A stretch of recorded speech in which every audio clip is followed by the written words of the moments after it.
क्या आप जानते हैं दोस्तों, भारत के गुजरात राज्य में एक ऐसी विचित्र जगह है जहां 3 बार एक भव्य शहर बसा और तीनों बार वो ना सिर्फ उजड़ा बल्कि हर बार इतिहास के पन्नों से ऐसे मिटाया गया मानो वहां कभी सभ्यता थी ही नहीं। ये कहानी है पावागढ़ की ऊंची चोटियों और उसकी गोद में बसे चंपानेर की, एक ऐसी नगरी जो कभी पूरे गुजरात की शान और सल्तनत की राजधानी हुआ करती थी, लेकिन आज अपने ही खंडहरों में सिमट कर रह गई है। कहते हैं यही मां सती का दाहिने पैर का अंगूठा गिरा था, जिससे ये पर्वत पवित्र शक्तिपीठ बन गया। कहते हैं यही राजपूत वीरों ने अपनी आखिरी सांस तक लाखों की सेना के सामने अपनी माटी की रक्षा की। लेकिन सवाल ये है कि आखिर क्यों 3 बार बसा और उजड़ा ये चंपानेर? एक राजा का लालच और एक श्राप ने पूरे साम्राज्य की जड़ें हिला दी, और कैसे सैकड़ों सालों तक दुनिया ने इस जगह को भुलाकर जंगलों में खो दिया। दोस्तों, आज की इस वीडियो में हम सिर्फ सतही इतिहास नहीं बल्कि पावागढ़ और चंपानेर के उन गहरे रहस्यों को खोलेंगे जो पत्थरों की नक्काशी, मंदिरों की घंटियों और जमीन के नीचे दबी सुरंगों में आज भी सांस ले रहे हैं। गुजरात के पंचमहल जिले में वडोदरा से करीब 45 किलोमीटर की दूरी पर स्थित चंपानेर पावागढ़ पुरातात्विक पार्क को यूनेस्को ने विश्व धरोहर स्थल का दर्जा दिया है। ये जगह इतनी खूबसूरत और भौगोलिक रूप से अनोखी है, उतनी ही रोमांचक है इसकी बनने और तबाह होने की कहानी। यहाँ आपको एक ही जगह पर 8वीं शताब्दी से लेकर 16वीं शताब्दी तक के अवशेष मिल जाएंगे। किले, महल, मस्जिदें, मंदिर, कुंड, सीढ़ीदार बावड़ियाँ और बाजार सब कुछ मौजूद है, लेकिन खामोशी के साथ। आइए सिलसिलेवार और विस्तार से जानते हैं इस दुर्गम नगरी की पूरी गाथा। इसकी शुरुआत होती है पौराणिक काल से। गुजरात के वडोदरा से 45 किलोमीटर दूर बसा पावागढ़ पर्वत आज से हजारों साल पहले एक साधारण पहाड़ी नहीं बल्कि दैवीय शक्तियों का केंद्र बन चुका था। कथा है कि जब दक्ष प्रजापति ने एक भव्य यज्ञ का आयोजन किया तो उन्होंने अहंकारवश पूरे ब्रह्मांड के देवी देवताओं को तो आमंत्रित किया, लेकिन अपने दामाद भगवान शिव और बेटी सती को नहीं बुलाया। माता सती जब बिना न्योते अपने पिता के घर पहुंची तो वहां उन्हें सिर्फ अपमान मिला। पति के प्रति पिता के इस अहंकार को सहन ना कर पाने पर माता सती ने उसी हवन कुंड में कूदकर अपने प्राण त्याग दिए। जब ये समाचार भगवान शिव को मिला तो उन्होंने क्रोध में आकर वीरभद्र को उत्पन्न किया और विनाश का तांडव शुरू कर दिया। भगवान विष्णु ने सृष्टि को बचाने के लिए सुदर्शन चक्र से माता के शरीर के 51 भाग कर दिए। जहां जहां ये भाग गिरे वहां शक्ति का स्रोत फूट पड़ा। चूंकि पावागढ़ में माता के दाहिने पैर का अंगूठा गिरा था, इसलिए इसका नाम पावागढ़ यानी पैर का पहाड़ पड़ गया। यहीं चोटी पर 900 से 1000 ईस्वी के बीच कालिका माता का 2 मंजिला मंदिर बनाया गया। ये मंदिर 52 शक्तिपीठों में से एक है। मंदिर के भूतल पर देवी माँ के कई चित्र और प्राचीन मूर्तियां हैं और गर्भगृह तक पहुंचने के लिए लगभग 250 सीढ़ियां चढ़नी पड़ती हैं। शारदीय और चैत्र नवरात्र के दौरान यहाँ लाखों भक्तों का सैलाब उमड़ता है, क्योंकि मान्यता है कि इन 9 दिनों में माँ की शक्ति कई गुना बढ़ जाती है। अब बात करते हैं चंपानेर की। मध्यकालीन समय में ये गुजरात की राजधानी हुआ करता था। इतिहासकारों ने इसके बनने की कहानी को 3 भागों में बांटा है। पहला भाग 8वीं शताब्दी में चावड़ा राजवंश के शासक वनराज चावड़ा ने इस रणनीतिक पहाड़ी के पास एक व्यापारिक केंद्र बसाने की सोची। उनके प्रिय सेनापति चंपा ने इस शहर की नींव रखी और उन्हीं के नाम पर इसका नाम चंपानेर पड़ा। लेकिन अब इस आरंभिक काल के सिर्फ खंडहर बचे हैं, जिनमें लकुली शिव मंदिर प्रमुख है। दूसरा भाग आता है राजपूत शौर्य का।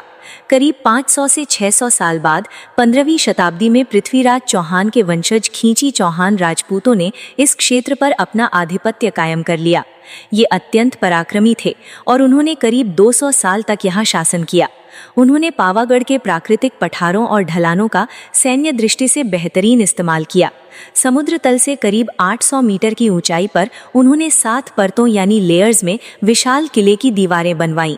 इन दीवारों की लंबाई लगभग 11 किलोमीटर है और ऐसा लगता है मानो पहाड़ों पर किसी शेषनाग ने अपनी कुंडली मार ली हो। इस दुर्ग में प्रवेश के लिए कई भव्य द्वार बनाए गए, जैसे अटक दरवाजा और बुढ़िया दरवाजा। उन्होंने पानी की समस्या से निपटने के लिए चट्टानों को काटकर विशाल जलकुंड और तालाब बनवाए, जिनमें बारिश का पानी जमा रहता था। लेकिन तीसरे भाग में आती है विनाश की इबारत। खींची चौहान के 9वें और अंतिम राजा थे पटाई रावल। उनकी वीरता जितनी प्रसिद्ध थी, उनकी एक कमजोरी भी थी। कहते हैं कि महिषासुर का वध करने के बाद मां काली का क्रोध शांत नहीं हो रहा था। तब भगवान शिव ने उनके सामने लेटकर उनके क्रोध को रोका था। तभी से मां नवरात्रि की रातों में इसी पर्वत पर अपने गणों के साथ गरबा खेलने आती हैं। ऐसी ही एक रात एक अलौकिक सुंदरी गरबे में शामिल हुई। उसे देखकर राजा पटाई रावल मोहित हो गए। वैभव के नशे में चूर राजा ने उस रहस्यमयी स्त्री का वस्त्र पकड़ लिया और उसे रानी बनने का प्रस्ताव दे डाला। तब मां ने अपना विकराल स्वरूप दिखाया और श्राप दिया, तेरा राजपाट और तेरी संतान सब कुछ मिट्टी में मिल जाएगा। और चमत्कारिक रूप से इसके कुछ समय बाद ही राजनैतिक समीकरणों ने करवट ली। उस समय पश्चिम में अहमदाबाद का सुल्तान महमूद बेगड़ा था और पूर्व में मांडू का मुस्लिम शासक था। चंपानेर का ये बफर राज्य सुल्तान बेगड़ा की आंखों में खटक रहा था। सुल्तान ने विशाल सेना के साथ चढ़ाई कर दी। युद्ध भयंकर था। राजपूतों ने अपनी आखिरी सांस तक लोहा लिया, लेकिन अंततः पटाई रावल बंदी बना लिए गए। सुल्तान ने उनके सामने शर्त रखी कि या तो इस्लाम कबूल करो या मौत को गले लगाओ। पटाई रावल ने सगर्व उत्तर दिया, हम पृथ्वीराज चौहान के वंशज हैं। हम गर्दन कटा सकते हैं लेकिन धर्म नहीं बदल सकते। सुल्तान ने उनकी निर्मम हत्या कर दी और फिर चंपानेर को पूरी तरह से तबाह कर दिया। यहीं से शुरू होता है एक नए शहर का उदय और पुराने का पतन। महमूद बेगड़ा ने पहाड़ी के नीचे मैदानी इलाके में एक पूरी तरह से नियोजित प्लान्ड सिटी और भव्य नगरी बसाई, जिसका नाम उसने अपने नाम पर मोहम्मदाबाद रखा। ये शहर गुजरात की नई राजधानी बना। 23 वर्षों के लंबे शासनकाल 1484 से 1507 ईस्वी में सुल्तान ने यहाँ वास्तुकला के ऐसे नमूने खड़े किए जो देखने वालों को हैरत में डाल देते हैं। सबसे प्रमुख है जामी मस्जिद। ये मस्जिद 242 विशाल खंभों पर टिकी है और इसकी नक्काशी हिंदू और इस्लामिक स्थापत्य कला का अनूठा संगम है। गुंबदों पर जो पत्थर जड़े गए हैं वे कोई साधारण पत्थर नहीं, बल्कि वे इतने पारदर्शी हैं कि सूरज की रोशनी में वे जगमगाते हैं। कहा जाता है कि इस मस्जिद को जानबूझकर बनाया गया था ताकि भारत का मक्का बनाया जा सके। इसके अलावा नगीना मस्जिद, केवड़ा मस्जिद और एक मीनार की मस्जिद जैसी इमारतें बनवाई गईं। यहाँ बड़े बड़े बगीचे और फव्वारे थे जिनकी देखरेख के लिए फारस और ईरान से विशेषज्ञ माली बुलाए गए थे। लेकिन इतिहास का पहिया एक बार फिर घूमा। सुल्तान बेगड़ा की मृत्यु के बाद उनकी तीसरी पीढ़ी में सुल्तान बहादुर शाह ने 1530 में शासन संभाला। उसके अत्याचारों से परेशान होकर चित्तौड़ की रानी कर्णावती ने एक ऐतिहासिक कदम उठाया। उन्होंने मुगल बादशाह हुमायूं को राखी भेजी और उन्हें अपना भाई मानकर मदद की गुहार लगाई। हुमायूं पहले से ही बहादुर शाह को सबक सिखाने की ताक में थे और चित्तौड़ की रक्षा का ये नैतिक कर्तव्य हाथ आते ही वे विशाल सेना लेकर गुजरात की ओर कूच कर गए। सुल्तान बहादुर शाह ने पावागढ़ से अपनी सेना निकाली और दोनों का सामना मंदसौर, मध्य प्रदेश में हुआ। हुमायूं की रणनीति और तोपची की गद्दारी के चलते सुल्तान बहादुर शाह हार के डर से रणभूमि छोड़कर भाग खड़ा हुआ। हुमायूं ने पीछा किया और जब वो पावागढ़ पहुंचा तो ये नगरी भागते हुए सुल्तान का गुस्सा झेल चुकी थी। हुमायूं ने मोहम्मदाबाद को जलाकर तहस नहस कर दिया। हालांकि मुस्लिम शासक होने के नाते उसने मस्जिदों को नष्ट नहीं किया। ये आखिरी चोट थी जिसके बाद ये शहर कभी नहीं उठ पाया और पूरी तरह से इतिहास के घने अंधेरे में खो गया। लगभग 400 सालों तक ये पूरा इलाका घने जंगलों और बबूल की झाड़ियों में दफन रहा। इसकी भव्यता को दुनिया ने फिर से तभी देखा जब 1969 में वडोदरा यूनिवर्सिटी के प्रोफेसर मेहता ने इसे खोज निकाला और भारतीय पुरातत्व सर्वेक्षण ने यहाँ खुदाई शुरू की। यूं तो इतिहास यहीं खत्म हो जाता है, लेकिन इस पर्वत का आध्यात्मिक रहस्य आज भी जीवित है। कहा जाता है पावागढ़ पत्थरों का नहीं बल्कि एक जीवित पर्वत है। इसमें दर्जनों गुफाएं आज भी अनदेखी हैं। स्थानीय साधु बताते हैं कि इनमें मां के वो प्राचीन साधक ध्यानावस्था में बैठे हैं जिन्होंने मृत्यु पर विजय पाली है और समाधि में लीन है। मंदिर से करीब 3 किलोमीटर नीचे अग्नि गुफा है, जिसके बारे में मान्यता है कि जब मां ने महिषासुर का संहार किया था तब उनके शरीर से जो ज्वाला निकली थी वो आज भी यहाँ प्रज्वलित है। इस गुफा से दिन रात गर्म हवा निकलती है और रात के अंधेरे में इसके मुहाने पर एक अलौकिक लाल चमक दिखाई देती है, मानो आज भी कोई अदृश्य हवन हो रहा हो। इसके अलावा पहाड़ी पर एक प्राचीन सरोवर है, कामधेनु कुंड। कहते हैं कि यहाँ स्नान करने से व्यक्ति के समस्त पाप धुल जाते हैं।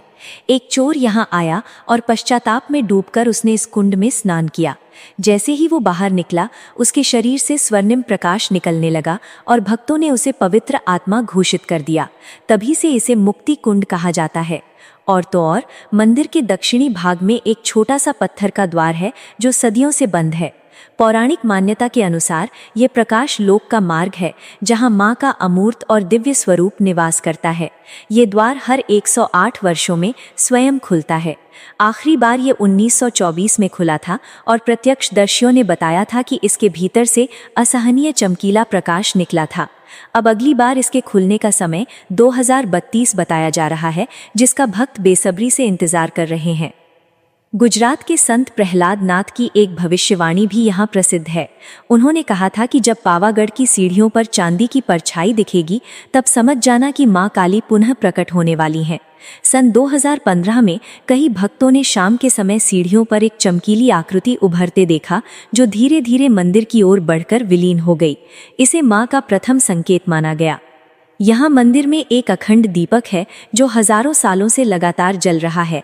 न तूफान, न आंधी, न बारिश, कोई भी इसे बुझा नहीं पाया।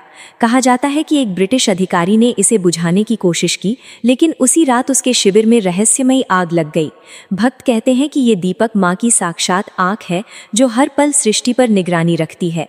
हर पूर्णिमा की रात ठीक 12 बजे मां के चरणों के पास एक स्वर्णिम रोशनी उभरती है और ऊपर प्रतिमा की ओर जाती है। ये दृश्य केवल उन्हीं लोगों को दिखाई देता है जिनका मन पूर्णतः शुद्ध होता है।